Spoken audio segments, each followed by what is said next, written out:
안녕하세요. 저는 일본 기상청에서 근무하고 있는 히토미라고 합니다. 요즘 일본의 상황이 너무나 힘들어서 이렇게 글을 써봅니다. 최근 일본은 정말 큰 위기에 처해 있어요. 태풍 산산이 처음에는 그냥 평범한 태풍인 줄 알았어요. 기상청에서도 별로 심각하게 얘기하지 않았고요. 그런데 이게 웬걸요?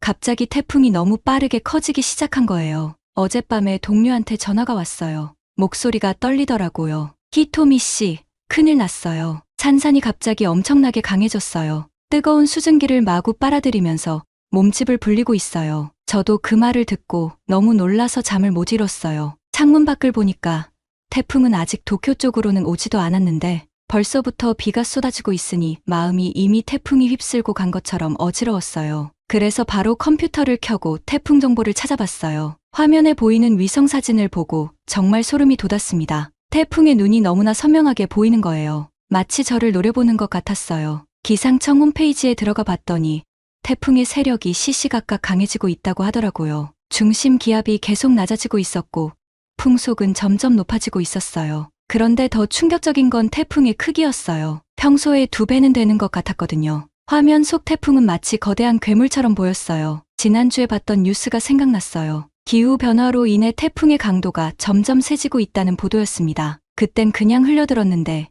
이제는 그 말이 현실이 되어 우리 앞에 다가오고 있는 거예요. 갑자기 머리가 어지러지해졌어요. 이웃나라 한국의 기상정보도 찾아봤어요. 놀랍게도 한국은 태풍의 직접적인 영향권에서 벗어나 있더라고요. 오히려 더위가 잠시 꺾이는 날씨가 계속될 거라고 하더라고요. 순간 너무 부럽고 화가 났어요. 왜 우리나라만 이런 위험에 처해 있는 걸까요?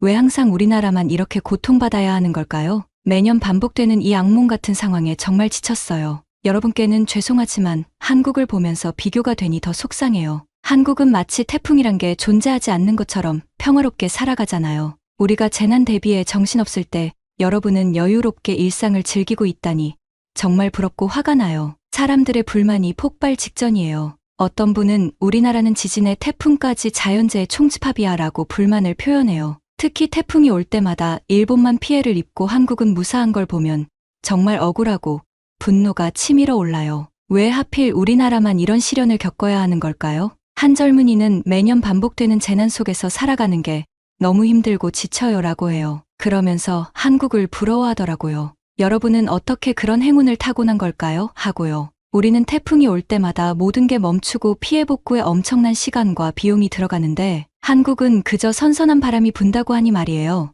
이런 차이를 느낄 때마다 속상한 마음이 가득해요. 특히 우리 부모님 세대를 생각하면 가슴이 아파요. 그분들도 이런 고통을 겪으셨나요? 그런데 우리 세대에도, 그리고 앞으로 우리 아이들 세대에도 이 고통이 계속된다고 생각하니 정말 슬퍼요. 때론 이런 생각도 들어요. 우리나라가 무슨 큰 죄를 지은 걸까요?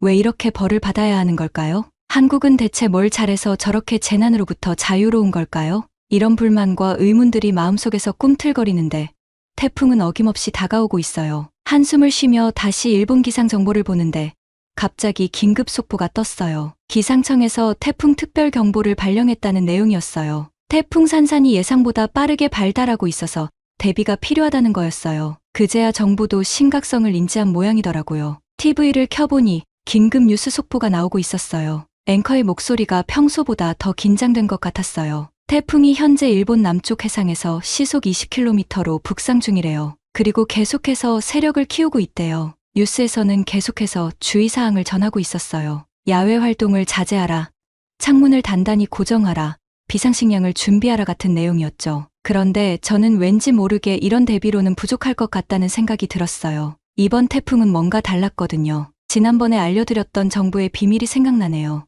고위 관료들이 한국으로 도망간다고 했었잖아요. 이제 그 이유를 알 것 같았어요. 그래서 미리 안전한 곳으로 피신하려고 한 거겠죠. 갑자기 화가 치밀어 올랐어요. 국민들에겐 아무것도 알리지 않고 자기들만 살겠다고 도망가다니 정말 비겁하고 무책임하다는 생각이 들었죠. 이미 몇몇은 한국에 입국했다는 소식도 들리고 가을에 방문한다는 이야기도 뒤섞여 들리고 있어요. 창밖을 보니 이제 바람이 조금씩 강해지고 있었어요. 나뭇가지가 흔들리는 모습이 평소와는 달랐어요. 마치 무언가 큰 일이 일어날 거라고 경고하는 것 같았죠. 그때 휴대폰에서 알림음이 울렸어요. 태풍 경보였어요. 강한 비바람이 시작될 거래요. 저는 잠시 망설이다가 캐리어를 꺼냈어요. 짐을 싸기 시작했죠. 어디로 갈지는 모르겠지만 이대로 가만히 있을 순 없었거든요. 짐을 싸면서도 계속 마음이 무거웠어요. 제가 이렇게 도망치는 게 맞는 걸까? 다른 사람들은 어쩌지? 이런 생각이 꼬리에 꼬리를 물고 이어졌죠. 짐을 다 싸고 나니 밤이 깊어져 있었어요. 창밖에선 바람 소리가 점점 더 거세지고 있었고요. 마치 무서운 야수가 으르렁거리는 것 같았어요. 저는 침대에 누워 천장을 바라봤어요. 내일은 또 어떤 일이 벌어질까? 과연 우리는 이 위기를 잘 넘길 수 있을까? 한국에 살고 있는 친구들이 부러워졌어요. 걱정 없이 편하게 잠들 수 있겠죠. 한숨을 내쉬며 눈을 감았어요. 아마도 오늘보다 더 힘든 하루가 될 것 같아요. 날이 밝고 아침에 일어나자마자 창밖을 봤어요. 하늘이 무섭게 어두워져 있더라고요. 마치 세상 끝이 온 것 같은 느낌이었죠. 태풍 산산이 드디어 우리 곁에 다가온 거예요. TV를 켰더니 아나운서가 긴장된 목소리로 태풍 소식을 전하고 있었어요. 산산이 지금 일본 남쪽 해상에서 빠르게 북상 중이래요. 규슈를 향해 돌진하고 있대요. 제 고향이 규슈예요. 가슴이 철렁 내려앉았어요. 기상 예보관이 나와서 설명을 하는데 얼굴이 하얗게 질려 있더라고요. 태풍의 중심 기압이 계속 낮아지고 있대요. 벌써 960 헥토파스칼이래요. 숫자만 들어도 심각한 상황이란 걸 느낄 수 있었어요. 그런데 더 무서운 건 풍속이에요. 태풍 중심부의 최대 풍속이 초속 50m를 넘어설 전망이에요. 상상이 잘 안 되죠? 제가 설명해 드릴게요. 보통 초속 10m만 넘어도 걷기 힘들고 20m면 나무가 뽑혀요. 그런데 초속 50m라니 집이 무너지고 차가 날아갈 수 있는 속도예요. 강수량 예측도 충격적이었어요. 규슈 지역에 24시간 동안 500mm 이상의 비가 올 거래요. 1년 강수량의 3분의 1을 하루 만에 맞는 셈이에요. 상상만 해도 아찔하죠. 더 큰 문제는 태풍의 이동, 경로예요. 기상청에서 발표한 예상 진로를 보니까 온몸에 전율이 일더라고요. 태풍 산산이 규슈에 상륙한 뒤 그대로 일본 열도를 관통할 거래요. 마치 일본 지도에 거대한 칼자국을 그리는 것 같았어요. 우스갯소리로 일본 열도 순회 공연이 시작되었다고 하더라고요. 슬프지만 너무 적절한 비유 같았어요. 특히 도쿄가 위험해요. 산산이 수도권을 직접 강타할 가능성이 커요. 3천만 인구가 사는 곳이 태풍의 직격탄을 맞는다고 생각해 보세요. 정말 끔찍하지 않나요? 저는 급히 부모님께 전화를 걸었어요. 다행히 전화를 받으셨더라고요. 대피 준비는 하고 계시냐고 여쭤봤죠. 아버지께서는 별일 없을 거야라며 괜찮다고 하시는데 목소리에서 불안함이 느껴졌어요. 어머니는 말없이 한숨만 쉬셨고요. 전화를 끊고 나니 더 불안해졌어요. 모시고 안전한 곳으로 가야 하나 고민도 했죠. 그런데 어디로 가야 할지 모르겠더라고요. 일본 전역이 태풍의 위험에 노출돼 있으니까요. 그때 궁금해져서 한국 뉴스를 찾아봤어요. 놀랍게도 한국은 태풍 얘기보다 날씨 좋아서 잠시 열대야가 꺾였다는 기사가 더 많더라고요. 순간 이게 꿈인가 싶었어요. 같은 하늘 아래 이렇게 다른 현실이 펼쳐지고 있다니 말이에요. 한국에 사는 친구에게 메시지를 보냈어요. 거기도 태풍 오니? 라고요. 친구가 보내온 대답에 어이가 없었어요. 태풍이 뭐야? 라고 되물어 보더라고요. 날씨 좋아서 친구들이랑 놀러 갈 거야 라고 하고요. 순간 화가 났다가 곧 부러움으로 바뀌었어요. 창밖을 보니 바람이 점점 더 거세지고 있었어요. 나무들이 이리저리 휘청거리는 게 보였죠. 하늘은 점점 더 검게 변해가고 있었고요. 그러다 잠시 소강 상태가 되어서 동네 슈퍼에 가봤더니 사람들로 북적이더라고요. 물건 사느라 정신없어 보였어요. 물이랑 라면은 이미 다 팔렸어요. 어떤 할머니는 화장지를 한 아름 안고 계산대로 향하시고요. 재난 상황에서 왜 하필 화장지인지 모르겠지만 그만큼 사람들이 공포에 질려 있다는 뜻이겠죠. 집에 돌아와서 베란다 창문을 꼼꼼히 점검했어요. 어디로 대피하기는 너무 큰 모험인 것 같아서 집에 있는 게 차라리 나을 것 같아요. 그래서 혹시 모를 파손에 대비해서 테이프로 창문을 붙이기도 했죠. 그런데 이런 준비가 태풍 앞에서 얼마나 무력할지 생각하니 한숨만 나왔어요. 뉴스를 보는데 충격적인 소식이 들려왔어요. 태풍이 예상보다 빨리 세력을 키우고 있대요. 이대로 가면 역대급 위력을 가진 태풍이 될 거래요. 게다가 이동 속도가 느려져서 일본에 오래 머물 가능성이 크대요. 머리가 아프더라고요. 이렇게 강력한 태풍이 우리나라를 천천히 관통한다는 상상만 해도 끔찍해요. 집이 무너지고 도로가 유실되고 농작물은 다 쓸려 나갈 텐데 어떻게 복구해야 할지 막막하기만 해요. 휴대폰을 보니 기상청에서 계속 긴급 재난 문자가 와요. 외출 자제하라. 창문에서 멀리 떨어져 있으라. 이런 내용이에요. 정부에서 내리는 긴급 재난 경보예요. 마치 전쟁이 났을 때 울리는 공습 경보 같았어요. TV를 켜서 나오는 뉴스 화면을 보고는 깜짝 놀랐어요. 태풍의 규모가 어마어마하게 큰 위성 사진이 있었거든요. 마치 거대한 괴물이 일본을 집어삼키려는 것 같았어요. 기상청 관계자가 나와서 설명하는데 표정이 너무 심각해 보였어요. 태풍의 중심 기압이 계속 낮아지고 있대요. 935 헥토파스칼까지 떨어졌다고 하더라고요. 이게 무슨 뜻이냐면 태풍이 엄청나게 강해졌다는 거예요. 보통 960 헥토파스칼만 돼도 위험한데 말이죠. 바람 속도도 믿기 힘들 정도로 빨라졌어요. 최대 풍속이 초속 60m를 넘었다고 해요. 초속 60m면 시속으로 216km예요. 고속도로를 달리는 자동차보다 빠른 거죠. 이런 바람이 불면 집이 무너지고 차가 날아갈 수 있어요. 기상청에서는 계속해서 경고 메시지를 내보내며 침수 위험이 있는 지역은 즉시 대피하라. 이런 내용이었죠. 근데 이런 경고가 우리를 지켜줄 수 있을까 하는 생각이 들더라고요. 그런데 갑자기 우리 동네에도 비가 쏟아지기 시작했어요. 창밖을 보니 바람에 휘청거리는 나무들이 보이더라고요. 아직 태풍의 중심이 도쿄까지 오진 않았는데도 이 정도라니 나중엔 어떻게 될지 겁이 났어요. 옆집에 홀로 계신 할아버지가 걱정돼서 어제 문자를 보냈어요. 다행히 답장이 왔고 아들 집으로 피신 갔다고 하시네요. 조금이나마 안심이 됐어요. TV에선 계속해서 대피 정보를 내보내고 있었어요. 어느 지역이 위험한지, 어디로 대피해야 하는지 상세히 알려주고 있었죠. 그런데 이상하게도 마음이 안정되지 않았어요. 뭔가 중요한 정보를 놓치고 있는 것 같은 기분이 들었거든요. 창밖을 보니 바람이 점점 더 거세지고 있었어요. 빗소리도 점점 커져갔고요. 마치 세상 종말이 다가오는 것 같은 느낌이었죠. 그때 갑자기 정전이 됐어요. TV도 꺼지고 냉장고 돌아가는 소리도 멈췄어요. 순간 깜깜해진 집 안에서 공포감이 밀려왔어요. 손전등을 찾아 켰는데 배터리가 거의 없더라고요. 미리 준비를 안 했을까 후회가 밀려왔어요. 최근 지진 조사 때문에 정신이 없었거든요. 창밖에선 바람 소리와 빗소리만 요란하게 들리고 주변은 온통 어둠뿐이었어요. 마치 세상에 혼자 남겨진 것 같은 기분이 들었죠. 휴대폰 배터리도 얼마 남지 않았어요. 무서워서 부모님께 전화를 걸었는데 연결이 되질 않았어요. 통신망이 마비된 걸까요? 아니면 부모님 댁도 정전이 된 걸까요?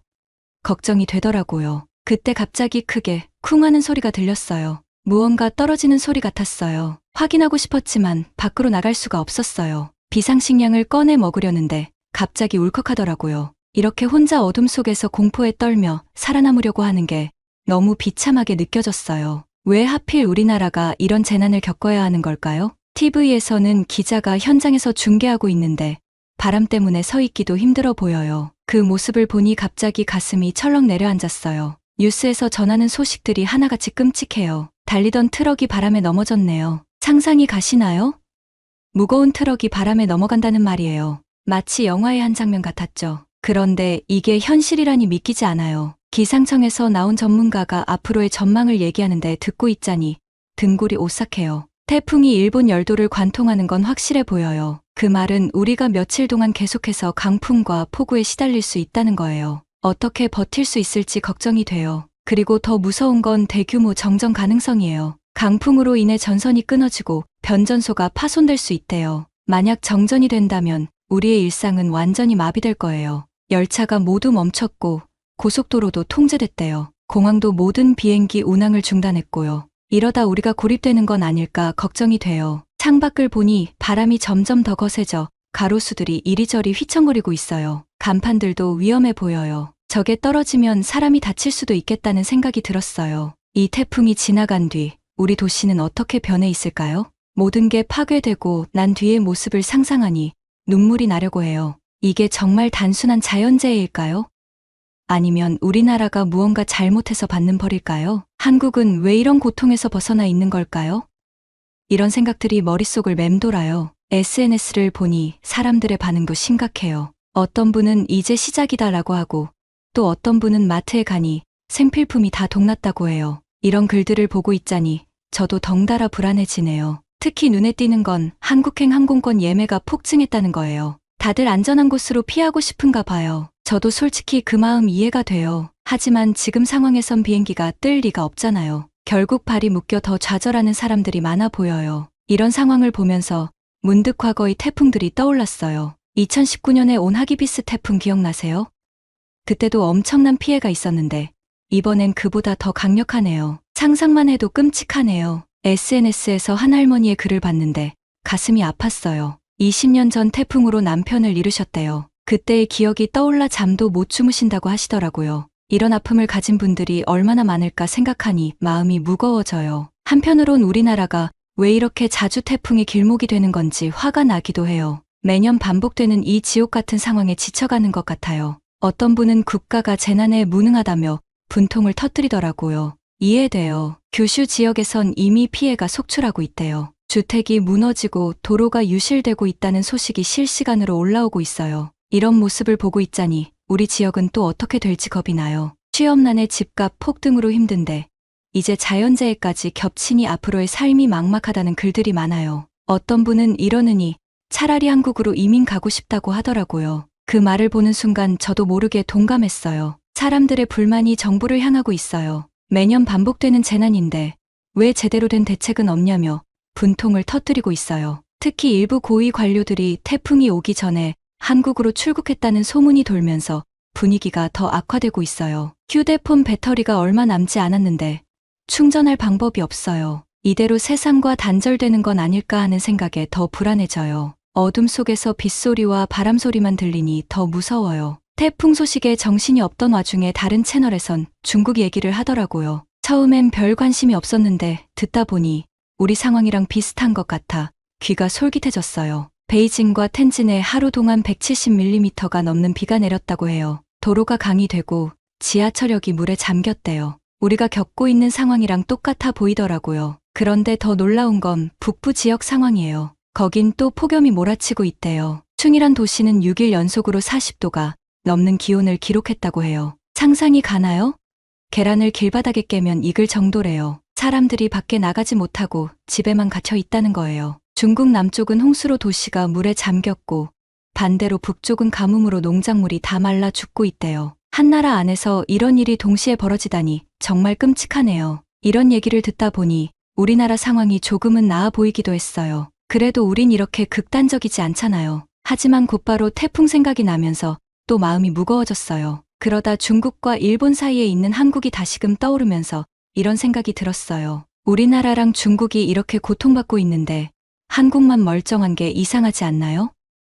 일본과 중국이 마치 한국을 감싸는 방패막이처럼 양쪽에서 극단적인 날씨를 다 막아주는 것 같아요. 한국 사람들은 정말 복받은 것 같아요. 중국 상황을 보면서 또 다른 걱정이 생겼어요. 우리나라의 태풍이 이렇게 난리인데 중국마저 이러면 전 세계 경제에 큰 타격이 오는 거 아닐까요? 식량 가격도 오르고 물가도 뛰고 그러지 않을까요? 이런저런 생각을 하다 보니 머리가 아파져요. 우리나라도 힘든데 이웃 나라까지 이러니 앞으로 어떻게 될지 걱정이에요. 창밖을 보니 비가 더 세차게 내리고 있어요. 바람도 점점 거세지는 것 같고요. 왜 하필 우리나라와 중국만 이런 재난을 겪어야 하는 걸까요? 같은 동아시아 국가인데 말이에요. 혹시 제가 모르는 뭔가가 있는 걸까요? 한국의 비결이 뭔지 정말 궁금해요. 일본 열도 순회 공연을 한다는 산사는 마치 우리나라를 골탕 먹이려고 작정한 것처럼 화가 나네요. 아니, 왜 우리 조상님들은 하필 이런 곳에 나라를 세우셨을까요? 태풍이 늘 지나가는 길목에다 지진까지 잦은 이 땅에 말이에요. 정말 답답한 마음이 들어요. 이 소식을 다 쓰고 나면 태풍이 곧 도쿄까지 올 것 같아요. 저도 더는 여기서는 어려울 것 같고 이만 안전한 곳으로 피신해야 할 것 같아요. 하지만 이게 마지막이 되진 않았으면 좋겠어요. 태풍이 지나간 뒤에 꼭 다시 연락드리고 싶어요. 솔직히 자신은 없지만 부디 저를 응원해주세요. 이번 태풍 산산을 잘 넘겨도 아직 난카이 지진의 위험도 남아있어요. 정말 앞날이 캄캄해요. 그래도 언젠가 우리 일본도 한국처럼 평화로운 나라가 됐으면 좋겠어요. 그때까지 힘낼게요. 그러면 이제 저는 안전한 곳으로 피신하지만 꼭 다시 돌아와 일본의 상황에 대해 계속 소식을 전하고 싶어요. 여러분, 부디 안전하세요. 오늘은 일본에서 히토미의 사연이었습니다. 사연을 들으니 한국에 사는 것이 얼마나 행복한 일인지 다시 한번 깨닫게 되었어요. 저도 태풍이 얼른 지나가고 히토미와 일본 국민의 안전을 바라겠습니다. 사연이 마음에 드셨다면 구독과 좋아요를 눌러주세요. 여러분의 관심은 저희에게 큰 힘이 됩니다. 앞으로도 많은 사연을 소개할 수 있기를 바랍니다. 감사합니다.